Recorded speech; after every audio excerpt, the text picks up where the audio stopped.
Da Vinci code by Dan Brown. அத்தியாயம் 5. Murray மலைப்பிரதேசம், ஓபாஸ் டேயின் புதிய தலைமை நிலையம் மாநாட்டு மையமும் 241 டெக்சிடன் அவென்யூ, நியூயார்க் நகரத்தில் அமைந்திருக்கிறது. 4.7 கோடி அமெரிக்க டாலரில் கட்டப்பட்ட இது 1,33,000 சதுர அடியில் சிவப்பு கற்களாலும் இண்டியானா லைம்ஸ்டோனாலும் கோட்டை போல் இருக்கிறது. மே அண்ட் பின்ஸ்காவால் வடிவமைக்கப்பட்ட அக்கட்டடம் மொத்தம் 100 படுக்கை அறைகள், 6 உணவு கூடங்கள், நூலகங்கள், வரவேற்பறைகள், உரையாடும் அறைகள் மற்றும் அலுவலகங்கள் என கொண்டது. 2வது, 8வது மற்றும் 16வது மாடிகளில் உள்ள சிறு தேவாலயங்கள் மார்பிள் கற்களால் அழகுபடுத்தப்பட்டன ஆகும். 17வது மாடி முழுக்க தங்கும் இடமாகும். ஆண்கள் எல்லோரும் லெக்சிடன் அவென்யூவில் பிரதான வாயில்கள் வழியாக கட்டிடத்தில் நுழைய வேண்டும். பெண்கள் யாவரும் ஆண்களின் சுவடு கூட தெரியாமல் பக்கவாட்டு வழியாக கட்டிடத்திற்குள் வர வேண்டும். அன்று மாலை அக்கட்டிடத்தின் ஆடம்பர அபார்ட்மெண்ட்டில் வசிக்கும் பிஷப் மேனுவல் அரிங்கோரோசா மரபு ரீதியாக வரும் கருப்பு நிற நீல அங்கி அணிந்து கொண்டு சிறு கைப்பையை எடுத்துக்கொண்டார். வழக்கமாக அவர் தன் இடுப்பை சுற்றி கருஞ்சிவப்பு நிறத்தில் பட்டை ஒன்றை கட்டியிருப்பார். ஆனால் இன்றிரவு பொதுமக்களிடையே பயணம் செய்ய போவதால் தன் அலுவலகத்தை சுட்டிக்காட்டும் அப்பட்டையை கட்டிக்கொள்ளவில்லை. கூரிய பார்வை கொண்டவர்களின் கண்களில் மட்டுமே அவர் அணிந்திருக்கும் பேரையரின் 14 கேரட் தங்க மோதிரம் தப்பாது. அம்மோதிரத்தின் கருஞ்சிவப்பு நிறக்கல்லை சுற்றிலும் பெரும் வைரங்கள் பதிக்கப்பட்டிருக்கும். பயணப்பையை தோளில் போட்டுக்கொண்டு மௌனமாக பிரார்த்தனையை மனதிற்குள் சொல்லிவிட்டு சட்டென கீழே இறங்கினார். கீழே கார் ஓட்டுநர் அவரை விமான நிலையத்திற்கு அழைத்து போக காத்திருக்கிறார். இப்பொழுது ரோம் நகருக்கு விரையும்போது விமானத்தில் அமர்ந்திருக்கும் அரிங்கரோசா கண்ணாடி வழியாக கருத்த அட்லாண்டிக் கடலை வெறித்தார். முன்னமே சூரியன் மறைந்து விட்டது. எனினும் அவருடைய தாரகை வானத்தில் உயருவதை அரிங்கரோசா அறிவார். இன்றிரவு என்னுடைய போரானது வெற்றி பெறும். 1 மாதத்துக்கு முன்னே அவரின் சாம்ராஜ்யத்தை அழிக்கப் போவதாக சிலர் மிரட்டியதை நினைத்து கொண்டார். ஓபாஸ் டேயின் தலைவரும் பொது செயலாளருமான பிஷப் அரிங்கரோசா தன் வாழ்வில் 10 வருடங்களை கடவுளின் பணி, அதாவது ஓபாஸ் டேயின் செய்திகளை பரப்புவதில் செயலாற்றினார். இந்த கிறிஸ்து பிரிவு 1928இல் ஸ்பானிஷை சேர்ந்த ஜோஸ் மரியா எஸ்கிரிவா என்ற மத போதகரால் உருவாக்கப்பட்டது. மத மரபை விரும்புகிற கத்தோலிக்கத்தின் மதிப்பை உயர்த்த வேண்டி அதன் உறுப்பினர்களிடம் சொந்த வாழ்வில் தியாகங்கள் செய்வதன் வாயிலாக கடவுளின் பணியை செய்ய வேண்டும் என வேண்டுகோள் விடுக்கப்பட்டது. ஓபாஸ் டேயின் பழம் தத்துவமானது ஸ்பெயினில் இருந்து பிராங்கோ ஆட்சிக்கு முன்னர் இருந்தே புறப்பட்டது. ஆனால் ஜோஸ் மரியா எஸ்கிராவின் ஆன்மீக புத்தகமான வழி என்ற நூலில் ஒருவர் தன் சொந்த வாழ்வில் கடவுளின் பணி செய்ய 999 தியான முறைகள் என்ற எஸ்கிராவின் செய்தியானது உலகமெங்கும் வெடித்தது. இப்பொழுது வழி நூலின் 40 லட்சம் புத்தகங்கள் 42 மொழிகளில் மொழிபெயர்க்கப்பட்டு சுற்றுக்கு விடப்பட்டன. ஓபாஸ் டே பூகோள சக்தியாக உருமாறியது. அதனுடைய தங்குமிடங்கள், கல்வி மையங்கள் மற்றும் பல்கலைக்கழகங்கள் பெரும்பாலான பெரும் நகரங்களில் உண்டாயின. ஓபாஸ் டே வேகமாக வளரும் பணங்குவியும் கத்தோலிக்க நிறுவனம் ஆகும். நிருபர்கள் அடிக்கடி அவரை வம்புக்கு இழுத்தனர். பெரும்பான்மையோர் ஓபாஸ் டேயை மூளை சலவை செய்யும் மத நிறுவனம் என்று கூறுகின்றனர். மற்றவர்கள் தீவிர கிறிஸ்துவ இரகசிய சங்கம் என அழைக்கின்றார்கள். இதில் எது உண்மை? ஓபாஸ் டே இதில் எதுவும் அல்ல. பிஷப் பொறுமையாக பதிலளிப்பார். எங்களுடையது கத்தோலிக்க மத பிரிவாகும். கத்தோலிக்க பக்தர்கள் எங்களையே பிரதானமாக தேர்ந்தெடுத்து தம் வாழ்நாளில் கத்தோலிக்க கொள்கைகளை தீவிரமாக கடைபிடிக்கிறார்கள். சரி, கடவுளின் பணியானது கற்பு, வரி கொடுத்தல், சாட்டையால் தன்னைத்தானே அடித்துக்கொண்டு பரிகாரம் தேடுதல், சிலாஸ் என்கிற முட்கம்பி இரும்பு வளையத்தை மாட்டிக்கொள்ளுதல், இவை எல்லாவற்றையும் உள்ளடக்கியதுதானா? நீங்கள் ஒபாஸ்டேயின் உறுப்பினர்களிடையே சிலரை மட்டுமே குறிப்பிடுகின்றீர்கள். அரிங்காரோசா சொன்னார். இதில் பலவித பரிமாணங்கள் உள்ளன. ஒபாஸ்டேயின் ஆயிரக்கணக்கான உறுப்பினர்கள் திருமணமானவர்கள், அவர்களுக்கு குடும்பங்கள் உள்ளன.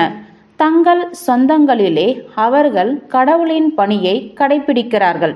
மற்றவர்கள் எங்கள் மடத்து இருப்பிடத்திலேயே துறவரத்தை கடைபிடிக்கின்றார்கள். தேர்ந்தெடுக்கும் விருப்பம் அவர்களுடையது. அதே சமயம் ஒபாஸ்டேயின் எல்லா உறுப்பினர்களுக்கும் அதன் இலக்காக இருக்கும் உலகை மேன்மைப்படுத்துதல் என்ற இந்த விஷயத்தில் அவர்கள் கடவுளின் பணியை செய்கிறார்கள். உண்மையில் இது ஒரு ஆச்சரியகரமான விஷயமாகும். சொல்லப்படும் காரணம் எப்போதாவதுதான் பலிக்கும். பத்திரிகை உலகம் எப்பொழுதும் குற்றம் குறையையே பார்க்கும். பெரும்பாலான பெரிய கழகங்களில் நடப்பது போல் ஒபாஸ்டேயிலும் ஒரு சில உறுப்பினர்கள் தம் தவறான நடவடிக்கைகளால் ஒட்டுமொத்த நிறுவனத்திற்கும் அவமானத்தை உண்டாக்கிவிட்டார்கள். 2 மாதங்களுக்கு முன்னர் ஒபாஸ்டேயின் மிட் வெஸ்டர்ன் பல்கலைக்கழகம் புதிதாக சேரும் மாணவர்களுக்கு போதை மாத்திரைகளை கொடுத்து சுபிட்சை மனோநிலையை உண்டாக்கி ஆன்மீக தூண்டுதலை உண்டாக்கும் விவகாரத்தில் மாட்டிக்கொண்டது. மற்றொரு பல்கலைக்கழகம் மாணவன் ஒரு நாளைக்கு 2 மணி நேரத்திற்கு மேல் போகக்கூடாது என்ற கட்டளையை மீறி இரும்பு வளையம் என்னும் சிலாஸ் பட்டையை அதிக நேரத்தில் பயன்படுத்தி மரண தருவாயிற்கு போய்விட்டான். அதற்கு பிறகு பாஸ்டன் நகரில் மதிமயக்கமுற்ற இளம் வங்கியாளர் தற்கொலை செய்து கொள்ளும் முன் வாழ்நாள் சேமிப்பு முழுவதையும் ஒபாஸ்டேயுக்கு எழுதி வைத்துவிட்டார். தவறுதலாக வழிகாட்டப்பட்ட அரிங்காரோசா தன் மனதிலிருந்த அச்சம்பவங்களை விளக்க முயன்றார். இதை எல்லாவற்றையும் விட வேறொரு சம்பவம் பெருத்த அவமானத்தை கொண்டு வந்தது. ஒபாஸ்டேயின் மதிப்பு வாய்ந்த உறுப்பினர் ராபர்ட் ஹென்சன் என்பவர் ஓர் FBI உளவாளி. அவர் காமத்தில் வக்கிர எண்ணம் பிடித்தவர். அவர் வழக்கு நீதிமன்றத்திற்கு வந்த போது மனைவியோடு கலவி வைத்து கொண்டார். காட்சிகளையெல்லாம் மறைக்கப்பட்ட வீடியோ கேமராவால் எடுத்து தன் நண்பர்களுக்கு போட்டு காட்டிய செய்தி வெளியே தெரிந்தது. கத்தோலிக்க மதத்தவரின் கடந்த காலம் என நீதிபதி தனது தீர்ப்பினில் எழுதினார். கஷ்டத்தின் மேல் கஷ்டமாக இந்த சம்பவங்கள் ஒன்று சேர்ந்து ஒபாஸ்டே அவேர்னஸ் நெட்வொர்க் என்ற குழுவை தோற்றுவித்தது. இக்குழுவின் பிரபலமான இணையதளம் www.oden.org என்பதாகும். இதில் ஒபாஸ்டேயின் முன்னாள் உறுப்பினர்கள் எல்லாம் அதை பற்றி பயங்கரமான கதைகள் எழுதினர். இதில் சேருவதே அபாயகரமானது என்றும் சொல்லினர். அது ஒபாஸ்டேயை கடவுளின் மாஃபியா என்றும் இயேசுவின் சமய வரவு என்றும் குறிப்பிட்டது.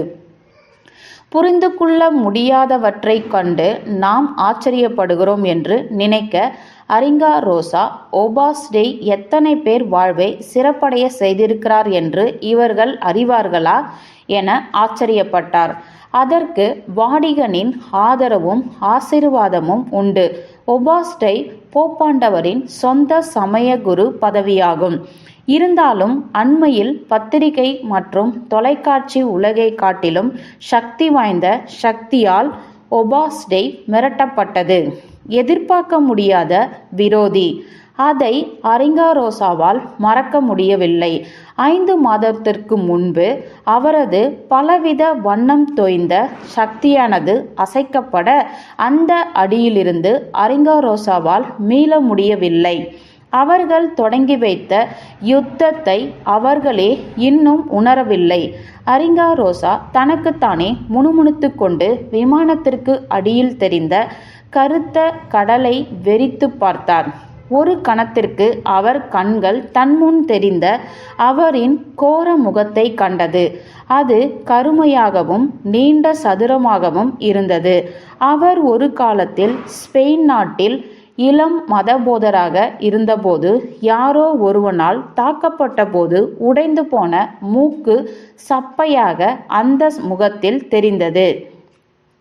போர்ச்சுகல் நாட்டின் கடல் மேல் விமானம் பறந்தபோது அரிங்காரோசாவின் அங்கியிலிருந்த செல்போன் மௌனமாக அதிர்ந்தது.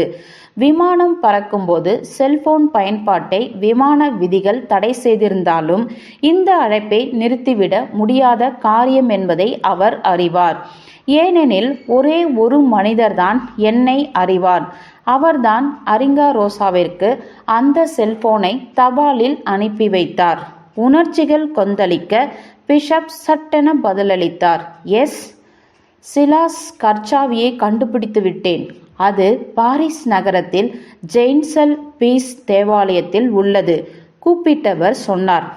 பிஷப் அரிங்காரோசா மெதுவாக சிரித்தார். அப்படியெனில் அதை நெருங்கிவிட்டோம். நாம் உடனடியாக அதை பெற முடியும். ஆனால் எங்களுக்கு உங்களின் செல்வாக்கு தேவைப்படும். நிறைவேற்றுகிறேன். நான் என்ன செய்ய வேண்டும்? அரிங்காரோசா செல்போனை அணைத்த பின் அவரின் இதயம் கொந்தளித்து கொண்டிருந்தது. மற்றொரு முறை இருளின் சூன்யத்தை முறைத்தபோது தான் செய்து கொண்டிருக்கும் காரியங்களினால் தான் குறுகிவிட்டதைப் போல் உணர்ந்தார். 500 மைல்கள் தள்ளி வெண்குஷ்டத்தால் பாதிக்கப்பட்ட சிலாஸ் தண்ணீர் நிரம்பிய சிறு கிண்ணம் முன் நின்றிருந்தான். அதில் முதுகிலிருந்து வழிந்த இரத்தம் துடைக்கப்பட்டு மெதுவாக விழுவதை கண்டான். கையில் இருக்கும் மந்திர செடியால் என்னை சுத்தப்படுத்துங்கள், நானும் சுத்தமாகி விடுவேன். நீரை தெளியுங்கள், பனியை காட்டிலும் வெண்மையாகி விடுவேன். அவன் மெதுவாக பாடல் வரியை கூறி பிரார்த்தனை செய்தான். சிலாஸ் தன் முந்தைய வாழ்வில் உணராத ஒருவித எதிர்பார்ப்பை உணர்ந்தான். இரண்டுமே அவனுக்கு ஆச்சரியத்தை தந்தது, உத்வேகமும் வந்தது.